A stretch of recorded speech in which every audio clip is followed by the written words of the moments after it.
Je vous souhaite très bonne et heureuse année 2025, à travers vous donc à tout le personnel travaillant à l'institution président du Faso. Je souhaite que 2025 soit une année pleine de santé pour vous, votre famille et vos proches, pour que vous puissiez donner le maximum de vous-même dans le travail pour le bonheur de notre peuple.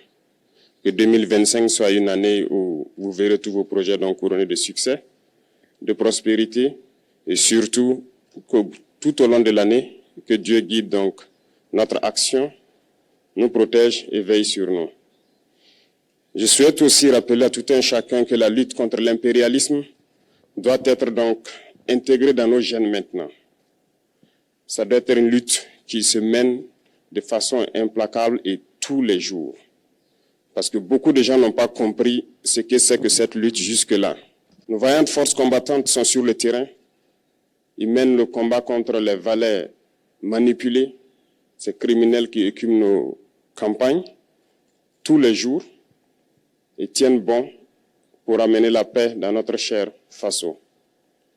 Autant ils le font, nos masses populaires laborieuses, que sont les agriculteurs, les éleveurs, se battent aussi également pour qu'on puisse atteindre l'autosuffisance alimentaire à travers donc l'accompagnement de tous les techniciens du ministère de l'Agriculture. C'est très important. Et autant qu'eux aussi se battent dans l'administration, nous devrons nous battre pour changer de mentalité.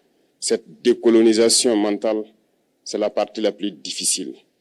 Et c'est pour ça que nous tenons à vous rappeler constamment qu'il faut changer de mentalité, revenir à nos sources et nous battre. Et c'est ça aussi le combat contre l'impérialisme.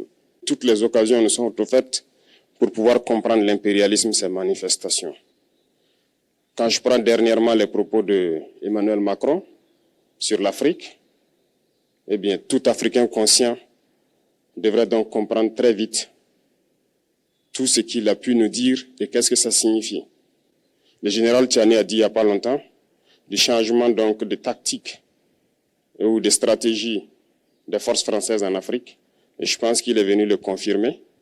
Il s'agit de dissoudre et de garder un dispositif socle. Et Emmanuel Macron l'a si bien dit qu'on ne peut que le remercier pour cette sincérité, même si certains ont voulu mettre la poudre aux yeux de leur population, mais la réalité finit par rattraper aussi. Ils ne partiront pas de certains pays, ils ont juste dissous le dispositif. Vous ne les verrez plus dans des bases, mais dans les ambassades, ils seront là. Ils vont constituer des sociétés de sécurité pour sécuriser leurs sociétés qui existent dans ces pays-là. Mais les soldats seront là, mais vous ne les verrez plus en tenue ou rassemblés dans des bases. C'est tout ce que ça veut dire. Ils vont se réorganiser, mais seront là. Il a parlé de politesse vis-à-vis de certains chefs d'État en leur donnant la primauté d'annoncer donc la rupture ou le départ des forces françaises. Ça nous importe peu, on peut dire, mais tout ce que nous savons, c'est que si vous voulez une rupture avec ces forces impérialistes, c'est simple, on dénonce les accords. Tout commence par là-bas. Et je pense que l'exemple du Tchad, en tout cas, est palpable. Ils ont commencé par dénoncer les accords. Sinon, si on ne dénonce pas les accords, juste dire que les bases quittent, on n'a rien fait. Parce que le problème se trouve dans les accords coloniaux de défense qui ont été signés depuis l'indépendance. Le plus dangereux n'est pas ceux-là que vous voyez dans les bases. Le plus dangereux, ce sont les conseillers militaires. Les conseillers militaires existent dans tous ces pays. Ils ont existé au Burkina aussi jusqu'en fin 2022, jusqu'à ce que nous prenions nos responsabilités. Et qui sont ces conseillers militaires? C'est ceux-là qui sont censés mettre en pratique la politique de la France ici. Ils doivent travailler à rendre nos armées très faibles pour que la France puisse toujours avoir l'argument d'exister ici. Sous Blaise Compaoré, ils avaient réussi. Nos sentinelles prenaient donc la garde avec des bâtons. C'est ça que la France veut de nos armées. Lorsque nous arrivons à cette étape, nous n'avons pas le choix que de vouloir qu'ils viennent s'installer. Mais l'armée burkinabé a réussi à un moment donné à se débarrasser des conseillers militaires. Malheureusement, je pense qu'en 2019, après l'opération Otapoano, où ces Français ont vu que l'armée burkinabé avait encore une capacité de réagir au terrorisme, ils ont appelé le chef d'état-major en France, ils l'ont instruit de reprendre les conseillers militaires dans toute la structure. Eh bien, il n'a pas accepté, mais au retour au pays, les politiques l'ont instruit d'accepter les conseillers militaires. Et c'est là que les conseillers militaires sont revenus dans l'armée burkinabé en 2019. Avec toutes les conséquences qu'on connaît, l'armée était en train de disparaître dans les années 2020-2021. Et d'ailleurs, c'est le moment où beaucoup de militaires ont dû déserter parce qu'il n'y avait plus d'espoir. On était en train de s'effondrer. Voilà un peu comment ils travaillent. À l'état-major général des armées, dans tous les états-majors d'armée, dans les écoles, c'est eux qui sont censés dicter la politique de notre armée. C'est eux qui nous disent combien recruter, quand recruter et qu'est-ce qu'il faut en faire. Ils sont dans les écoles pour nous dire comment il faut les former et ainsi de suite. Tant que ces conseillers militaires sont là, vous n'êtes pas indépendant. Votre armée aura juste l'apparence d'une armée qui sera là en train de faire des parades, du cirque. Mais lorsque viendra la guerre, vous vous rendrez compte que la parade, c'est une chose, mais la guerre, c'est une autre chose. Il faut rompre les accords. C'est la seule façon d'avoir une armée indépendante et se construire, être fort. Mais beaucoup de gens ne le comprennent pas peut-être. Et même avec ces accords, la France choisit dans nos États des élèves officiers pour aller les former. C'est à travers ces mêmes accords. Mais en réalité, ces officiers qui partent se former pour la plupart, pour la France, ils viennent pour servir l'État français dans leur pays. Ils ne viennent pas pour servir nos pays. Ils les forment pour qu'ils viennent servir les intérêts de l'État français. J'en veux pour preuve.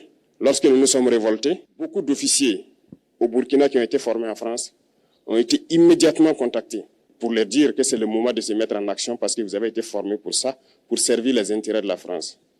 La plupart de ces officiers nous ont rendu compte, nous avons pris acte et nous continuons de suivre. Lorsque un officier formé en France arrive dans son pays et par malheur meurt soit par accident ou bien sur le champ de bataille, en France, il y a une nuit d'hommage aux morts dans l'armée, comme partout ailleurs. À la nuit d'hommage aux morts, on cite le nom de l'officier en question et on dit « mort pour la France ». Il ne le forme pas pour servir son pays, il le forme pour servir leur État. Et dans beaucoup d'États africains, il y en a plein de ces officiers. Combien sont patriotes, Dieu le sait. C'est une leçon que Emmanuel Macron a donnée encore aux chefs d'État africains, de se rattraper et de pouvoir vraiment mener cette lutte contre l'impérialisme. Mais en plus de ça, il a aussi insulté tous les Africains dans ses propos. Il y a une partie qui a retenu mon attention, là où il parlait d'ingratitude. Et que l'ingratitude est une maladie non transmissible aux humains. Lui, il est humain, notre ingratitude n'est pas transmissible à lui. Voilà comment ce monsieur voit l'Afrique, voit les Africains. Nous ne sommes pas des humains à ses yeux. Peut-être que c'est lui qui n'est pas humain, il ne se met pas dans la classe des humains. Mais s'il y a bien un ingrat, c'est bien lui. Je pense que s'il n'est pas athée et qu'il prie, à chaque matin qu'il se réveille et qu'il prie, il devrait aussi prier les Africains. Parce que c'est grâce à nos ancêtres qu'il existe aujourd'hui une France. Il devra nous prier. À ses yeux, nous ne devons pas être des humains, nous sommes plus que des humains. Ce sont des messages très forts qu'il passe. Moi, je pleure le peuple français. Mais quand même, il est bien pour l'Afrique. Il est un mal nécessaire pour nous. Ceux qui veulent se réveiller, se réveillent. Ceux qui ne veulent pas se réveiller, comme on le dit, on ne peut pas réveiller quelqu'un qui ne dort pas.